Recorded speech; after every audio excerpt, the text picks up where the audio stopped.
যোগ্য শিক্ষক শিক্ষিকা অধিকার মঞ্চের তরফ থেকে চাকরিহারা শিক্ষক শিক্ষিকা ও শিক্ষাকর্মীরা গতকাল থেকে বিকাশ ভবনের সামনে অবস্থান বিক্ষোভ চালাচ্ছে। সেই বিক্ষোভ ঘিরে উত্তেজনা। আজই শিক্ষামন্ত্রীকে দেখা করতে দিতে হবে।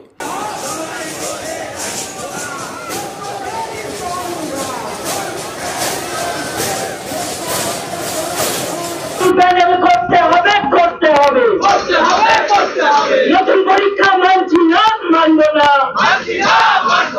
নতুন পরীক্ষা মানছি না, মানব না। নতুন পরীক্ষা নোটিফিকেশন না, নতুন পরীক্ষা নোটিফিকেশন চাইছি না, চাইছি না। নতুন পরীক্ষা দিচ্ছি। আমাদের দাবি রিপ্যানেল করতে হবে, করতে হবে। আমাদের দাবি মেনে করতে হবে। শিক্ষামন্ত্রীকে বাইরে এসে দেখা করতে হবে, করতে হবে।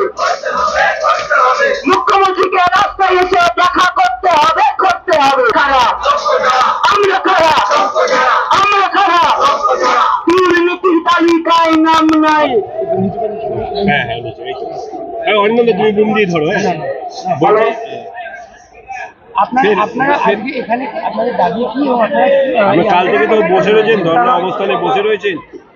দেখুন, ব্যাপারটা হয়েছে, আমাদের সঙ্গে দেখেছিলেন নেতাজি ইন্ডোর স্টেডিয়ামে একটা মিটিং হয়েছিল, সেখানে ওপেন মিটিং হয়েছিল।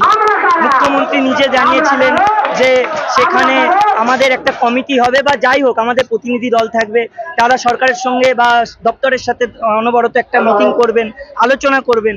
তারপরে আমরা শিক্ষা ভবনে এসে শিক্ষামন্ত্রীর সঙ্গে মিটিং করি, সেখানে chairman sir, SSC chairman sir, president sir ছিলেন। তা সত্ত্বেও সেখানে কথা সত্ত্বেও যে রিভিউতে যাওয়ার আগে একটা লয়ারদের নিয়ে লিগাল পয়েন্টস নিয়ে আলোচনা, একটা বিস্তারিত আলোচনা হবে, তারপরে রিভিউতে যাবে, সেটাকে কোথাও যেন এড়িয়ে গিয়ে নিজেদের মতো রিভিউ করে দিল এসএসসি বা দপ্তর।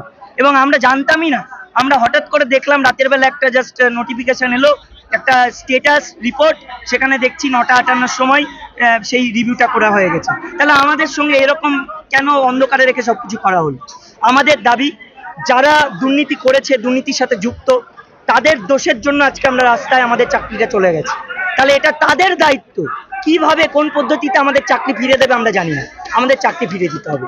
কোর্টের মাধ্যমেই ফিরবে নিশ্চয়ই। তাহলে কোর্টের রিভিউয়ের মাধ্যমে, কিউরেটিভের মাধ্যমে কিভাবে ফেরাবেন, কি করবেন, সেটা সরকার বা দপ্তর জানে, তাদেরকে এটা ঠিক করতে হবে। আমরা চাইছি নতুন পরীক্ষা নয়, একদম ক্লিয়ারলি নতুন পরীক্ষা নয়। নতুন পরীক্ষা যদি নিতেই হয়, সেটা যারা এতদিন ধরে কোনো পরীক্ষা পদ্ধতিতে যেতে পারেনি, এত বছর ধরে নিয়োগ হয়নি, তাদের জন্য পরীক্ষা নেওয়া হোক, অবশ্যই নেওয়া হোক। কিন্তু যারা চাকরি করে এসেছে, যোগ্য হয়ে তাদের চাকরি চলে গেল, তারা কেন পরীক্ষা দেবে?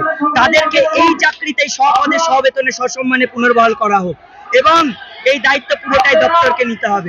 আমরা চাইছি ওএমআর এর বেসিসে রিপ্যানেল করা হোক এবং সেই রিপ্যানেলের দাবিটা, রিপ্যানেলের যুক্তিযুক্ত তথ্যটা যেন সুপ্রিম কোর্টে তুলে ধরা হয়, তার মাধ্যমে করা হয়। আমরা সমস্তটাই লিগাল প্রসেসের মধ্যেই চাইছি, কিন্তু সেটা দপ্তরকে দায়িত্ব নিতে হবে, রাজ্য সরকারকে দায়িত্ব নিতে হবে। আমরা অবশ্যই অনশনে যাব। সেই অনশনটা কিভাবে, কোনখানে, কিভাবে হবে, সেটা আমরা পরবর্তীতে জানাবো। আজকেই আমরা বৃহত্তর থেকে বৃহত্তর আন্দোলনের দিকে অগ্রসর।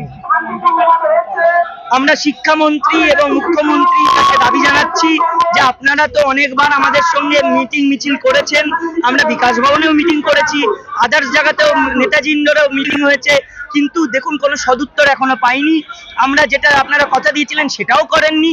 তাহলে এখন আমরা আছি, আপনারা বাইরে এসে, এখানে এসে আমাদের সকলের সামনে ওপেন ভাবে একটা বার্তা দিন এবং আমাদের জন্য কি করতে চাইছেন, কি করেছেন এখনো অব্দি, সেটা বলুন। আমরা লাগাতার অবস্থানে থাকবো অবশ্যই। চিন্ময় মন্ডল।